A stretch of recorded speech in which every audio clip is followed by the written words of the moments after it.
Hello everyone, my self S R Yadav.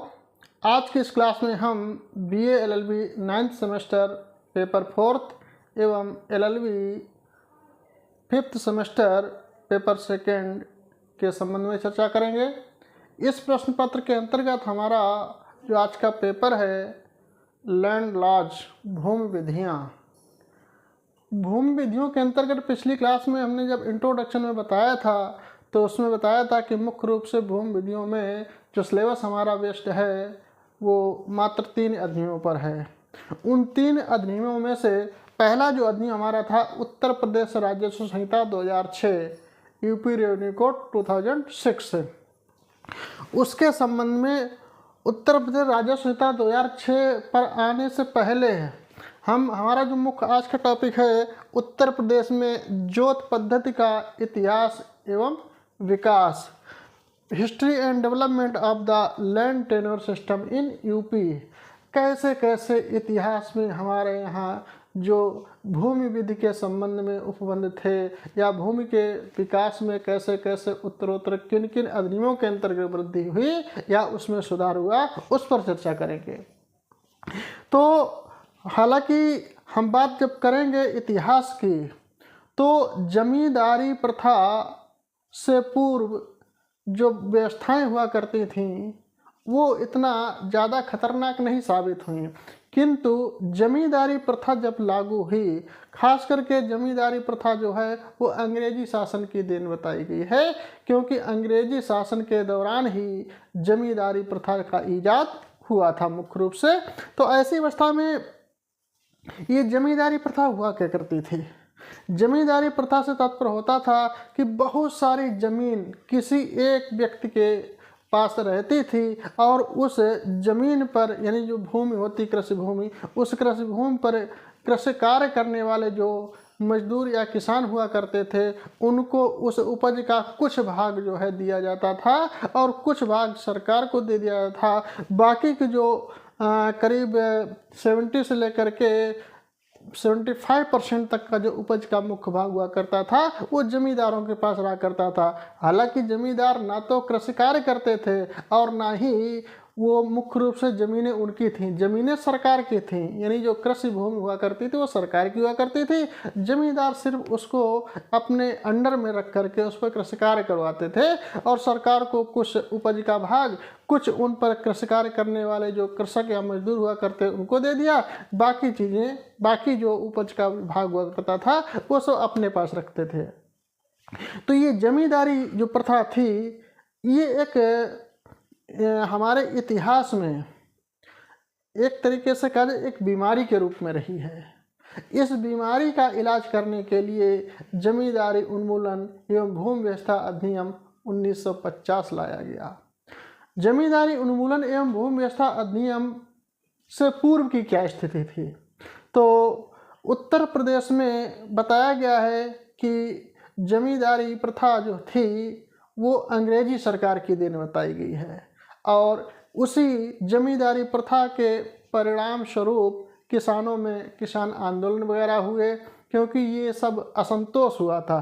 क्योंकि जो व्यक्ति कृषि कार्य करता था, जो व्यक्ति मेहनत करता था, उसको थोड़ा सा भाग उस उपज का दिया जाता था, सरकार को भी लगभग उससे थोड़ा अधिक भाग दे दिया जाता था। और जो व्यक्ति न कोई कृषि कार्य करता था और ना ही मुख्य रूप से जमीन उस जमींदार की हुआ करती थी, बिचौलिए के रूप में कार्य करता था, उसको ज़्यादा फायदा होता था।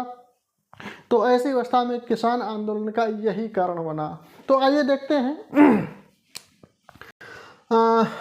लिखा है जमींदारी प्रथा अंग्रेजी राज्य की देन है।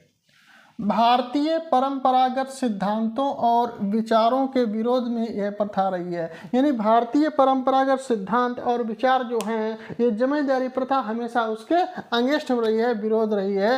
अतः देश के विद्वानों एवं नेताओं ने सदैव इस जमींदारी प्रथा की आलोचना की है, क्योंकि ये एक अच्छा कार्य नहीं था। जमींदारी प्रथा से तात्पर्य कृषि कार्य कोई करे, मेहनत कोई करे और फायदा ज़्यादातर कोई ले जाए, तो ये अच्छी बात नहीं थी। इसलिए हमेशा देश के विद्वानों ने, नेताओं ने इसकी आलोचना की। और प्रथम विश्व युद्ध के बाद जब किसानों में जागृति आई, यानी किसान जब जागरूक हुए, तो उन्होंने जमींदारी प्रथा को दमन, अक्षमता एवं भ्रष्टाचार के रूप में देखा।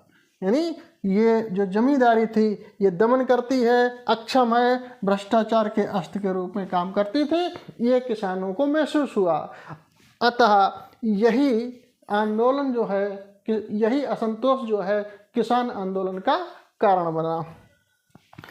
इस किसान आंदोलन के परिणाम स्वरूप सन 1921 ईस्वी में जो किसान आंदोलन हुआ था, उसके परिणाम स्वरूप सन 1921 ईस्वी में अवध रेंट संशोधन अधिनियम 1921 में कौन सा एक्ट आया? अवध रेंट संशोधन अधिनियम।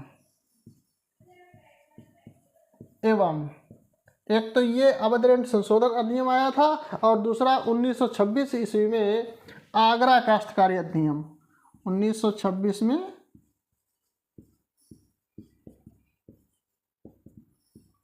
आगरा काश्तकारी अधिनियम पारित किया गया।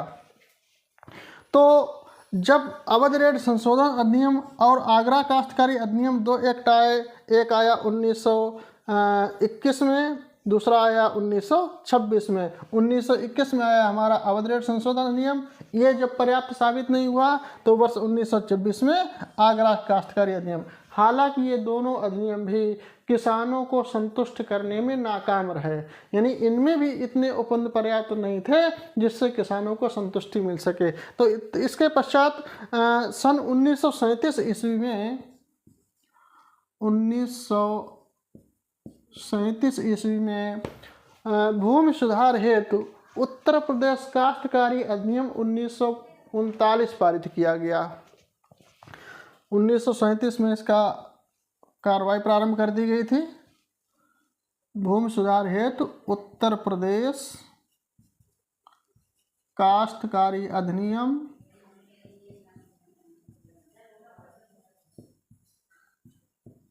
1939, इसको पारित करने के लिए पारित कर किसानों की दशा को सुधारने का प्रयत्न किया गया। हालांकि ये एक्ट भी किसानों की दशा सुधारने में नाकाम साबित हुआ, अपर्याप्त साबित हुआ। तो ऐसी अवस्था में अब हम इधर 1939 तक पहुंच गए थे, द्वितीय विश्व युद्ध प्रारंभ हो गया था।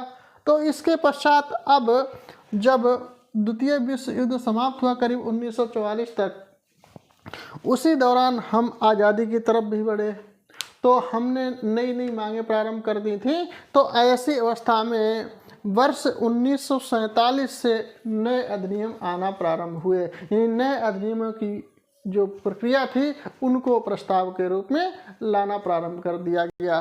तो इस इतिहास एवं विकास में इस क्लास में आज इतना ही है। आगे का कैसे कैसे किस तरीके से एक्ट आया, वो एक्ट कौन सा था? वो एक्ट था उत्तर प्रदेश जमींदारी विनाश एवं भूमि व्यवस्था अधिनियम 1950। उसी एक्ट के माध्यम से हमारी जो ये जमींदारी प्रथा थी उसका उन्मूलन किया गया, उसका समापन किया गया। तो कैसे कैसे वो एक्ट आता है, कब प्रारंभ हुआ, विधानसभा में उसका प्रस्ताव कब रखा गया, उस विधानसभा में एक समिति बनाई गई थी, जमींदारी उन्मूलन समिति, उस समिति में कौन कौन शामिल थे, आदि चीज़ें पर के संबंध में चर्चा हम अगली क्लास में करेंगे। इस क्लास में आज बस इतना ही। धन्यवाद, नमस्कार।